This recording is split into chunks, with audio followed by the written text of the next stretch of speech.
Okay, everyone. Well, I would like to thank everybody currently in attendance today. For the interest of time, we are going to be moving forward with today's presentation.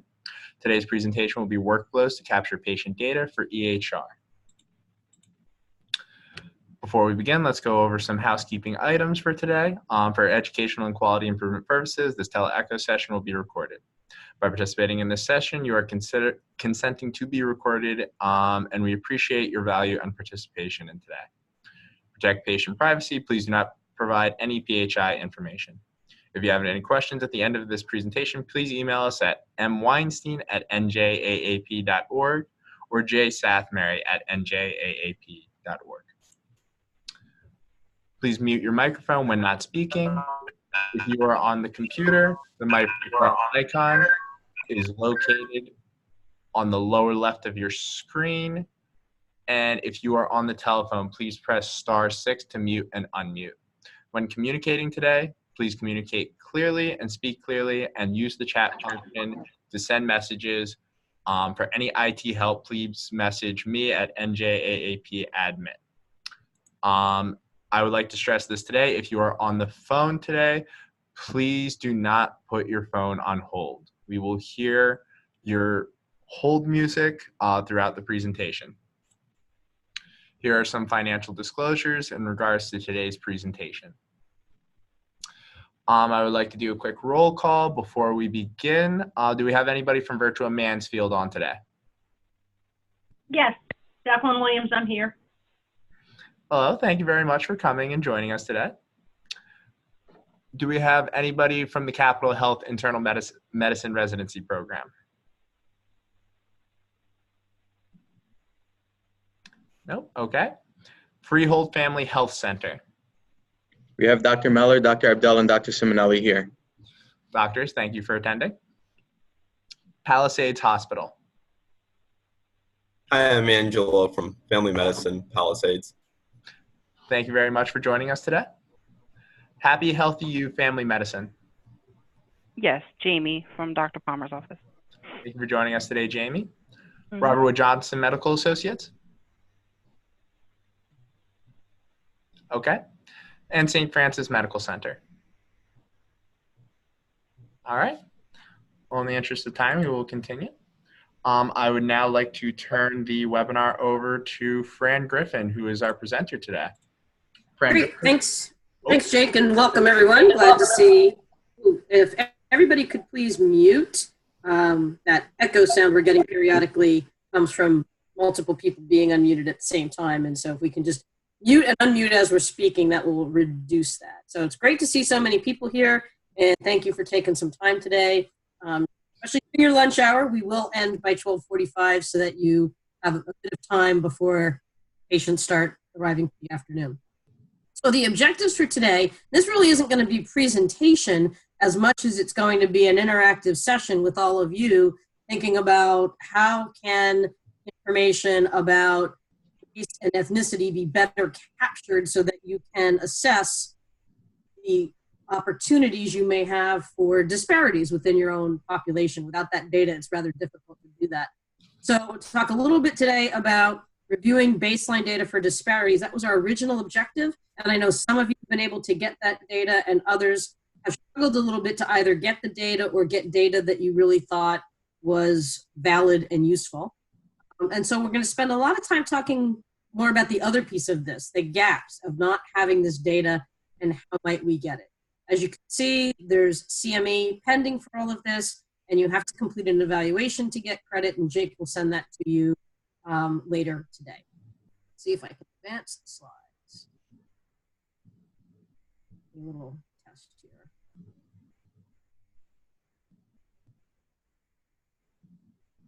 Right, I'm right-clicking, Jake, and it's not advancing, so probably best for me to push control and let you do it. Okay. Rather than messing around with it. All right, so first, with all of these QI clinics, we're going to start with what did you do since the last time, because we end each one with an action item. So we'd like to hear from everybody. Last time we talked a lot about PDSA and testing changes on a small scale and methods for doing that. And those of you who've been working with NJAFP for a while have lots of experience in this now. So hopefully you got a chance to test even one thing on a small scale since the last time. If you did, would like to hear what did you test and how did it go? And if for some reason you were not able to conduct a test cycle in the past month, what happened? Did you run into some barriers? Did you do something else that took up your time in relation to the project? And you can let us know how we might be helpful. So with that, we'd like to hear from you. So you can type into the chat if you're comfortable. If you're connected with audio, we'd much rather hear your voice, and everybody else can hear it too. So you could give us a signal in the chat that you'd like to share. If you're on phone only, we'll do our best to try and manage that if more than one person tries to speak at a time. So who can tell us what they tested in the past month and how it went? Or if you weren't able to test, what did happen and any challenges you may be having to test?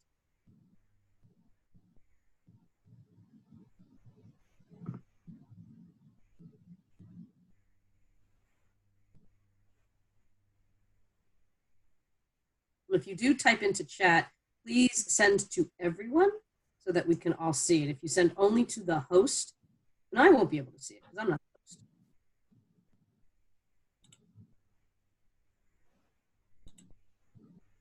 If you're phone only and you'd like to give it a try, please go ahead because we're getting a lot of silence right now.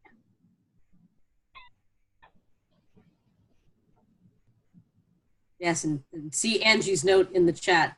The whole goal of these calls is for everyone sharing and interacting. I know those of you on the phone can't see that. I'll go first, I guess. This is Angela. Thank you. Yeah. So just being very straightforward, I'm one of the family residents from Hackensack Palisades. But I looked at our data that we collected from last month compared to this month. We just started on this project. But I think really that our program, the residents probably need to get together just to make sure everyone's on the same page with actually how to do this. Because I saw that we had a lot of conflicting data since we started from last month. So I'm not even confident with the data that we collected, honestly. Okay, well, that's really good learning. So glad you're able to at least take that step. So having valid data, of course, is critical. Otherwise, you run the risk of going down the wrong path and changing things that make things worse rather than better. So have you thought about what you might do as some next steps to 844-303. Oh, and somebody put us on hold. Again, just a reminder, folks, if you're on the phone, please don't put us on hold. If you need to drop off and dial back in, that would be better because hold music takes over. So as you're thinking about how you might do those next steps, if we still have that person on audio, how are you going to get the residents together? Or are you going to be going to like the chief resident, the program director? What do you think is going to be the next step for moving you forward? So we have one resident, he's actually kind of leading this project. So I just talked to him, and this Friday after our didactics, we're just going to set aside a solid hour and just to go through like all the information that we've been given already.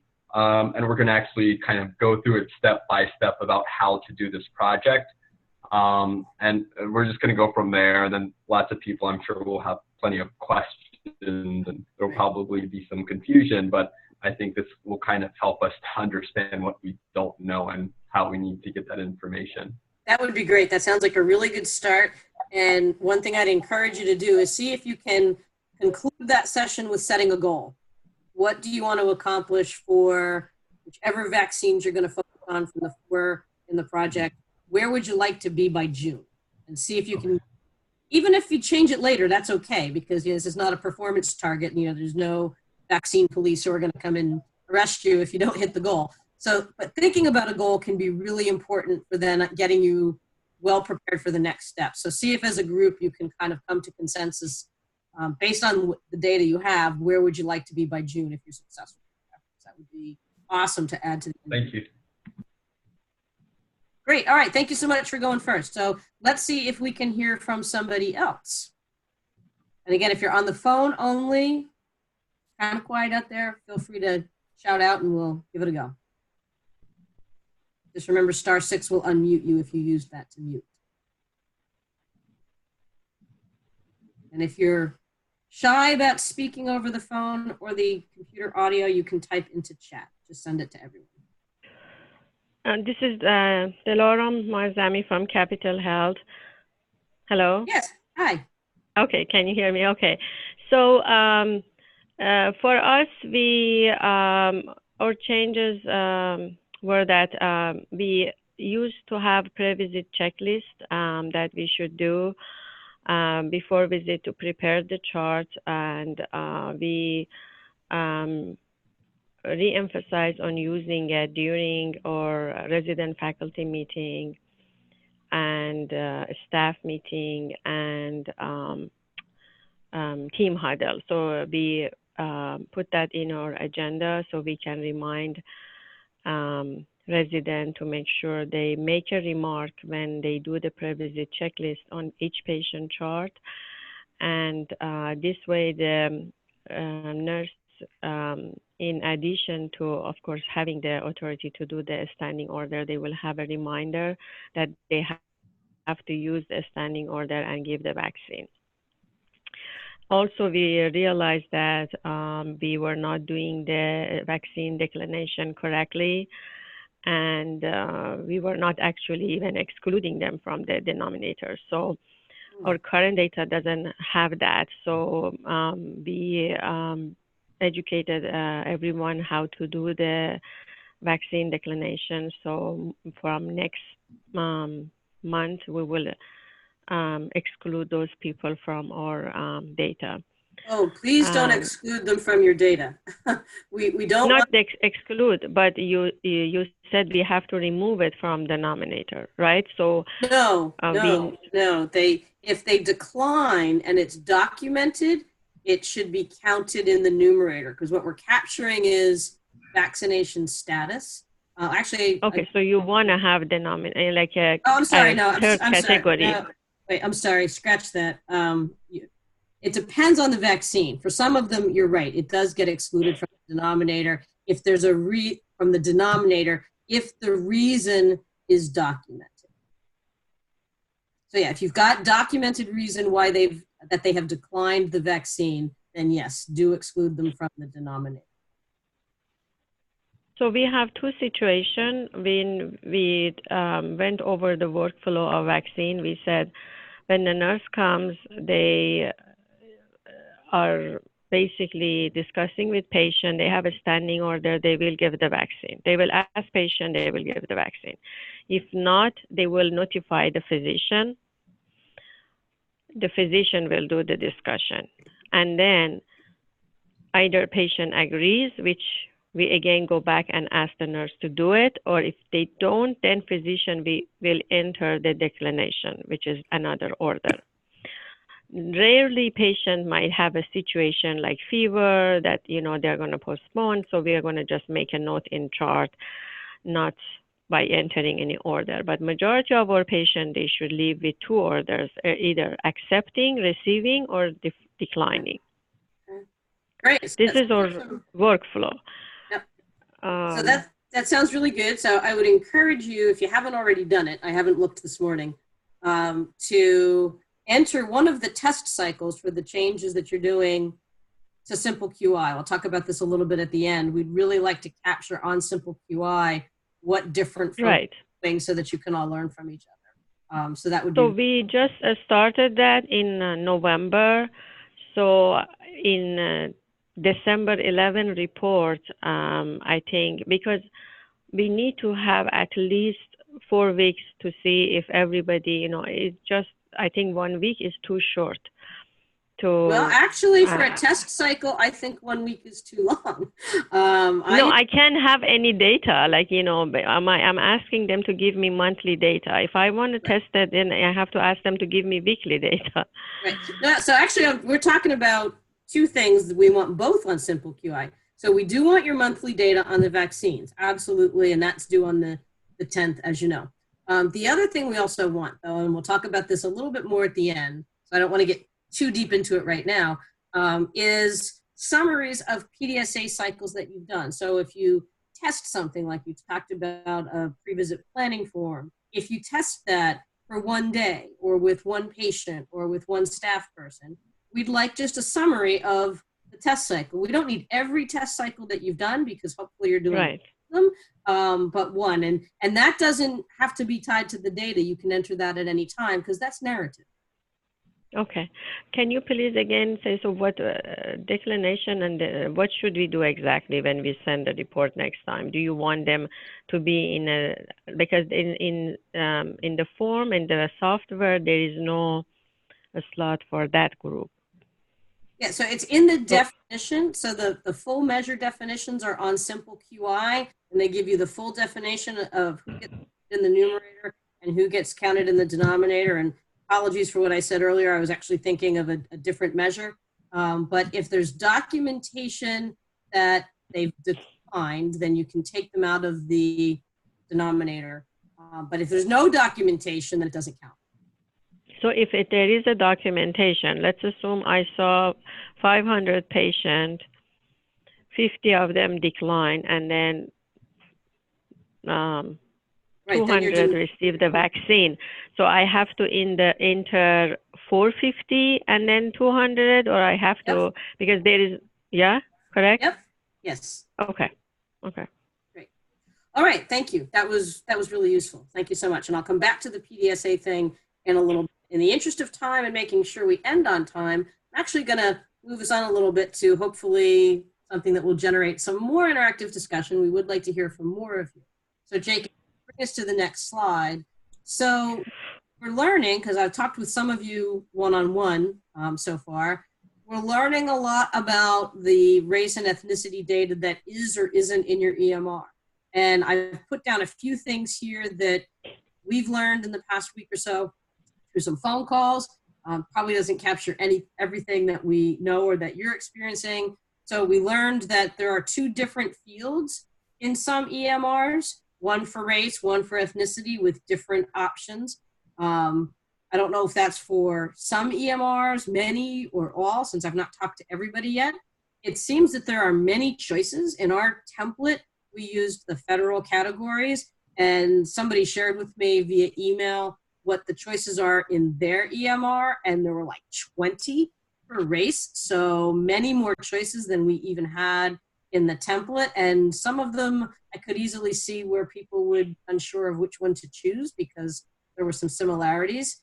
And the options to be able to run reports off of this data and be able to look at vaccine status by race and ethnicity seems to vary, that not all of you have the same options for getting reports easily showing the data with breakdowns by age or race or ethnicity or other things. So curious, as you've been working on your baseline data, what else have you learned about challenges with getting this data, what's in there, being able to generate reports? It would be really help us in figuring out how we can help you. If you could tell us a little bit more about what you've been learning in this process of trying to collect baseline data.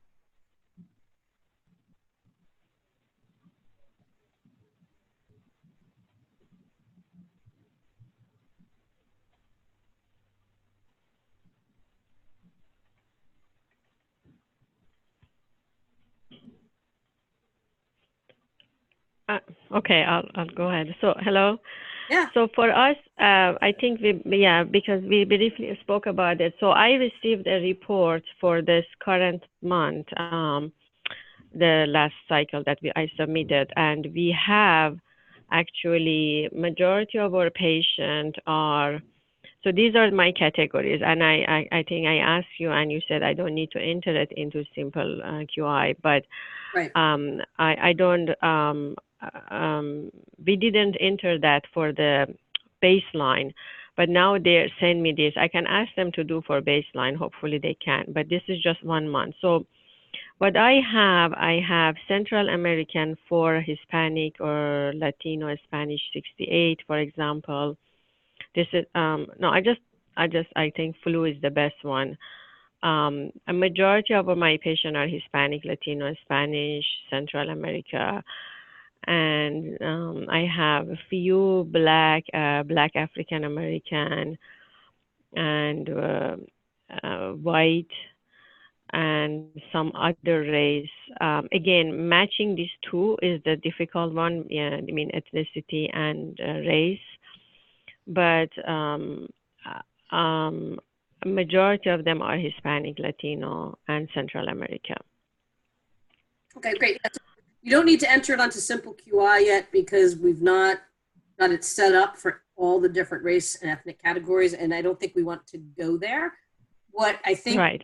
good for you to do is, so if you've got flu data that is showing you those different groups, look at which group has the best flu vaccination rate, even if it's not an ideal rate, let's say it's Okay.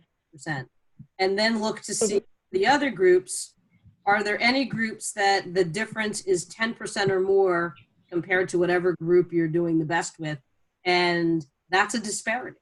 And so then what you could do is say, okay, well, let's say you have your Hispanic Latino is your best performing group and they're at 30%. And then you look at another category, and for African Americans, you're at 15%. And you might say, okay, we're going to try and improve for both categories. We're going to try and get better across the board. And we're going to try and make sure that there's not this disparity between these two groups. Once you get to that point, we can set up on Simple QI for you a second series of data. So one row of data will be flu vaccination for all patients, and then the other will be for the group that you're trying to reduce the disparity. That helps. So I have to use the collection form that you send us, No, that baseline was data just, collection. no, that was just for the baseline data, not every month. Right, but I mean, I guess you want that format, like that categories. There's 5, 6 categories in that form. We need to just calculate based on that, or whatever I have. Just No, put the use what you ratio. have. So the baseline Okay. data form was for the baseline data only. If it's Okay. useful, by all means, continue to use it for other things. But Okay. I learned the race and ethnicity categories in your EMR may be different than what's in that form, and so what's in the form Okay. is not that useful. So you should So identify we what works best for you. understand. So we have to make our own. Okay, got it. Yeah, use what you already have, by all means. Okay. Great. Okay. Okay, so let's try a poll. Maybe we can get people interacting more a little bit that way. So what I'd like to know, and Jake's going to open up a poll. If you see the poll, you can type your answer into chat. But in your practice, how is race and ethnicity information captured currently? Do you get this on an intake or new patient information form? Do staff ask patients and then enter it directly into the EMR? Is it pre-populated? So if you're part of a larger health system where patients may come to you after having been seen in the hospital or at another practice, is that information already populated by somebody else? Is it not captured? And I don't have an other field here, but if there's something other that you're doing, you can type that into chat. So if you see the poll, please click the answer that is closest to what's happening in your practice. If you don't know, just Fran? type into chat that you don't know. Fran, this is Jackie in Mansfield. Yeah, hi, Jackie. We have the race and ethnicity separate, like you were talking about. And a lot of times what we were finding, I finally got data. As a matter of fact, I finally got the rest of it this morning. So I'm very excited about that. But people were choosing more than one. They have the option to choose more than one race. And so they end up in different buckets. Yeah. Interesting. So, we Jake, bring up the next slide, because this is a perfect segue, Jackie. Okay. About what works and what doesn't. So people can choose more than one in each, in race and ethnicity, or just in race? Just in race.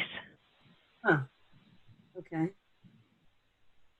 Let's move the poll. All right. Well, that's really interesting. Is that a design of the EMR? Yes.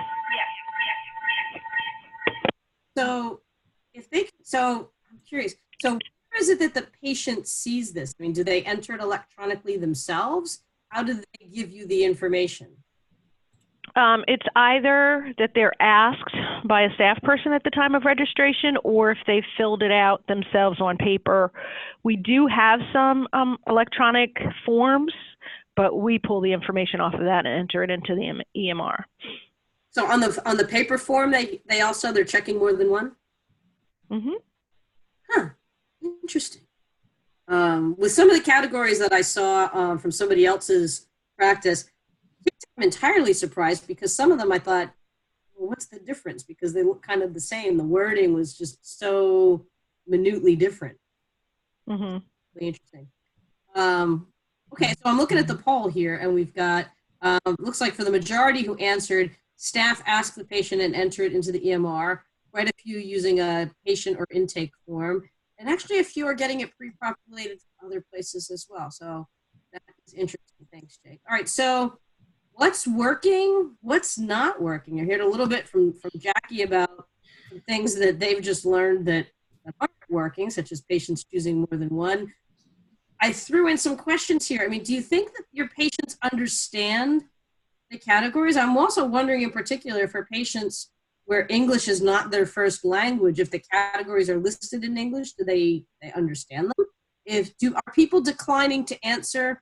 And if they are, do they indicate why? I'm going to save the last question until we can get some feedback on the others. What kind of feedback, if any, are you getting from patients about these categories, and do they make sense, and do they have concerns about not wanting to answer?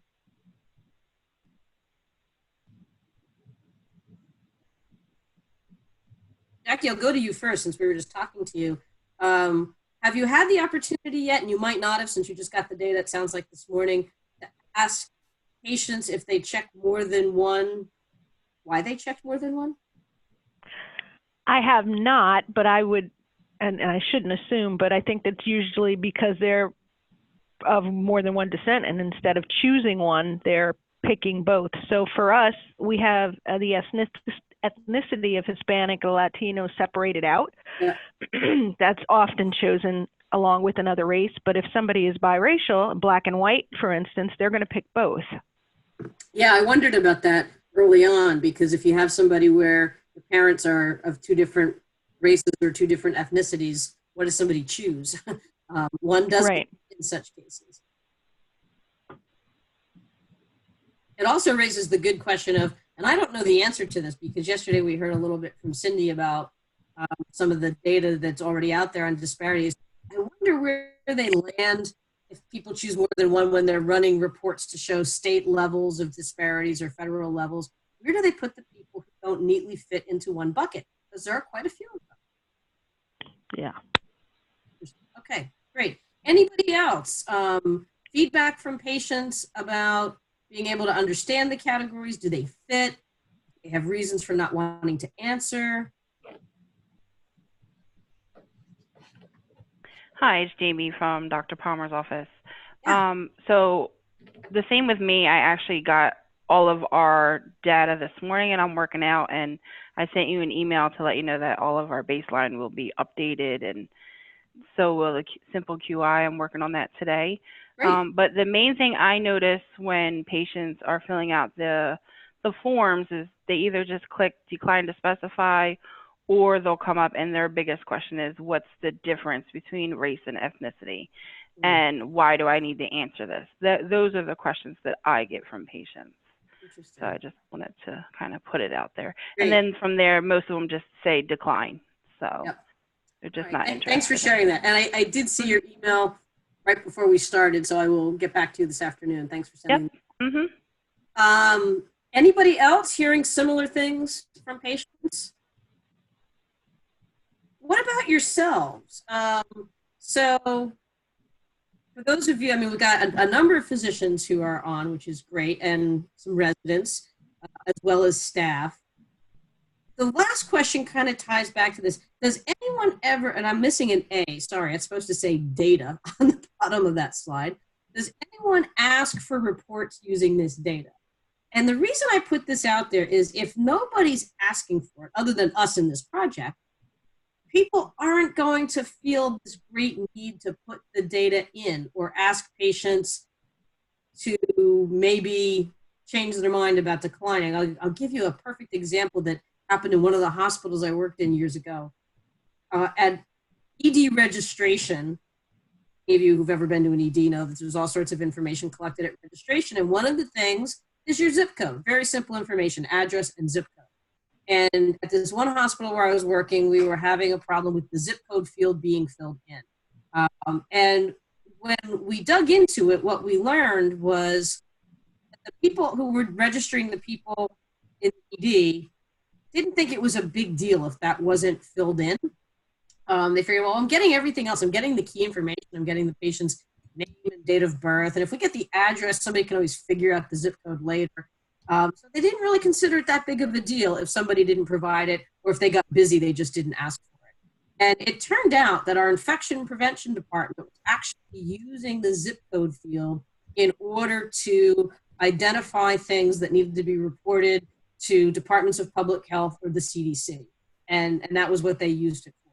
So what we did was we had the infection prevention folks go with the ED registration folks and explain how they use the data and why it was so important to have zip codes, so that if somebody ended up being diagnosed with a communicable disease that needed to be reported, or any other kind of reportable disease like food poisoning, that we had that information. And as soon as people understood why there was value in using the data, and they knew that somebody was actually looking at it, the compliance rates with getting that field went way up, and they stayed way up because people now understood. And so the question to think about is, if you're the physicians in the practice, do you ever look at this data? Do you ask your staff for reports with this kind of data to get a sense of population health and where are you? If not, the staff aren't going to think that this is high on the priority list, and they're going to focus their time on the things you ask about. People always spend their time working on what us asks about. And if you're the staff, if nobody's ever asking you for the data, then I could see why you wouldn't worry too much about if a patient checks off decline. So if you're not getting asked about this data right now, it's coming.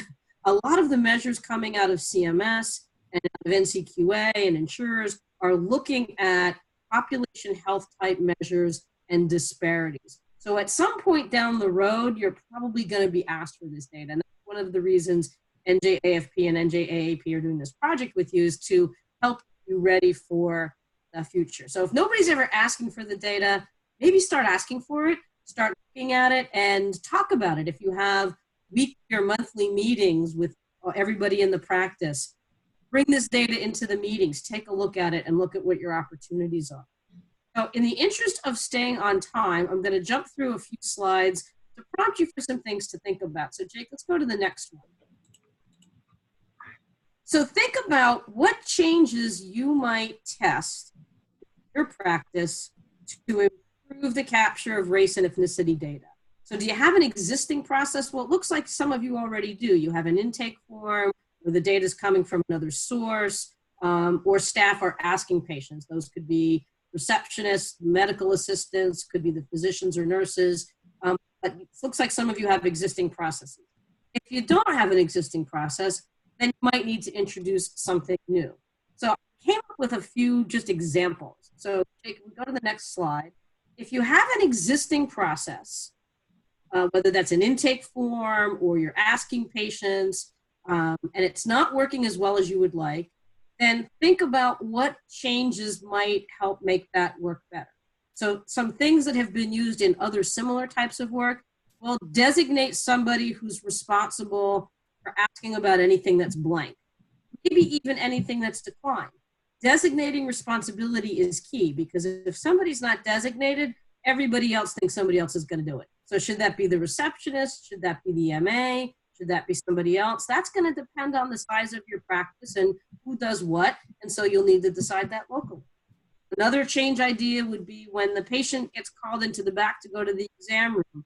Is there a list of things? Is there a checklist that you're already using, that like maybe the medical assistant uses to look for other things such as taking vitals, getting weight? Can it be built into that? And think about developing some talking points, because if patients aren't sure, why am I being asked for this? How is it going to be used? And they ask that question, or you're going to start asking them to fill in the information if they decline.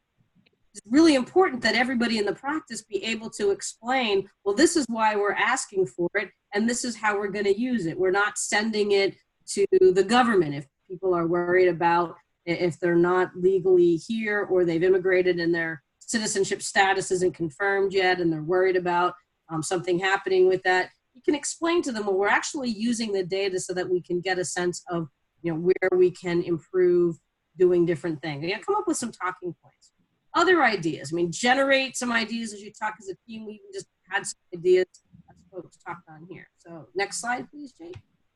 If you need to introduce something new, I certainly encourage you to steal ideas from others. That's what improvement work is all about, stealing shamelessly from others. There are different ways to do that.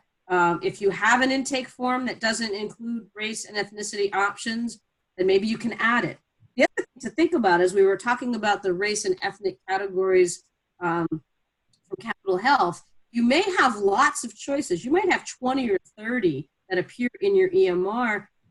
Your population, maybe you don't need all of them. Maybe you pick the 10 that you're fairly certain are the bulk of your patient population and put that on the form. Again, if you have a checklist for vital signs, weight, and other things that perhaps your MAs use, could you add a checkbox for verifying race and ethnicity data? You might test that out one time and see, does that work? Do the MAs feel comfortable collecting that information? And again, developing the talking points, even if you don't have them, would be a good thing to do. Next slide, please. So when you're generating ideas, here's how to generate some ideas to change. So first, map your current workflow. List out the steps that currently happen and make note, where do we ask for this type of patient information? Since it's often captured probably more often than returning patients because people aren't asked to do an intake form on a return visit. And note places where you could ask for it if you're not asking for it already. As a team, everybody in the practice, brainstorm causes for not getting the information. People aren't comfortable sharing, they decline, the stuff we just heard. There's not a category that fits them because they fit in more than one, and group them together and look at the ones that happen the most frequently or you think are having the greatest impact on your ability to get the data. Ask other people how they collect this, search online, come up with brand new ideas. Sometimes the greatest idea just comes from somebody saying, hey, what if we tried this? And then test it on a really small scale, and you'll notice the font is in small size deliberately, using a PDSA cycle. So for your PDSA cycles, if you go to the next slide, Jake, I created a document that shows how to enter a PDSA cycle into Simple QI. And that PDF document is now on Simple QI, and it has screenshots and it walks you through step by step how to enter a PDSA. Hopefully you're doing lots of PDSA cycles. We're only looking for one every month, and it's entering a narrative. So here are a couple of screenshots here that are in there. And the other thing I did was I started putting in change ideas. So on yesterday's call with Cindy, where we talked about the influenza vaccine, she mentioned using a standing order. So I put that in as a change idea. Maybe that's something that you want to try or work on. Or using a refusal form for people to decline. And we just heard somebody mention pre-visit planning, so I put that in there as well. You can also come up with your own. You'll see on the other side there's a tab, add a custom change idea. So two things we want from you every month. One of them is a summary of one PDSA cycle. So Jake, if you go to the next slide.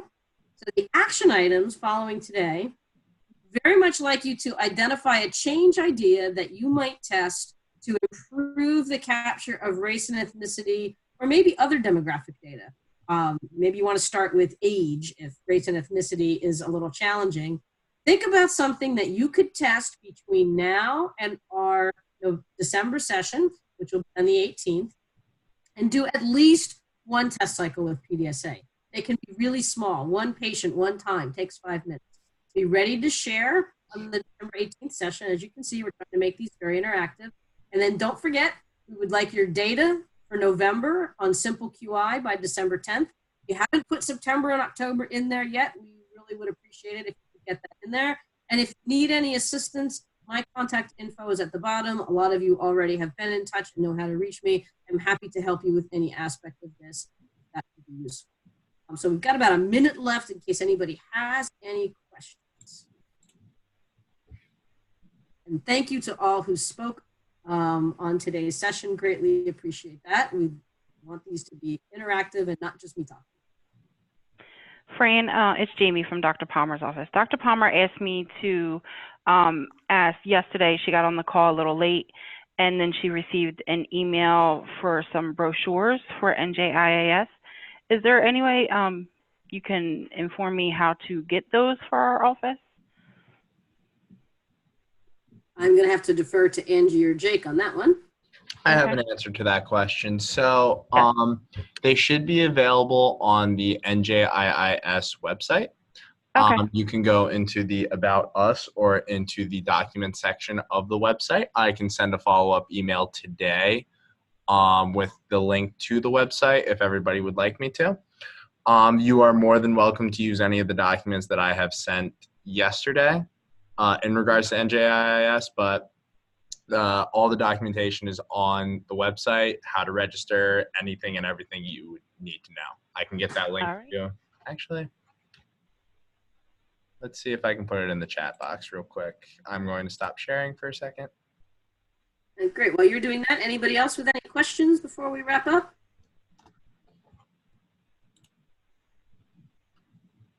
Okay, great. Well, thank you so much for joining us today, and particular thanks to those who shared what you're working on and learning. If you need to drop off because you've probably got patients coming at 1, please go ahead and we'll stay on for another minute or two in case questions that they'd like to ask. Hope you all have a great day and a wonderful Thanksgiving, everybody. Thank you.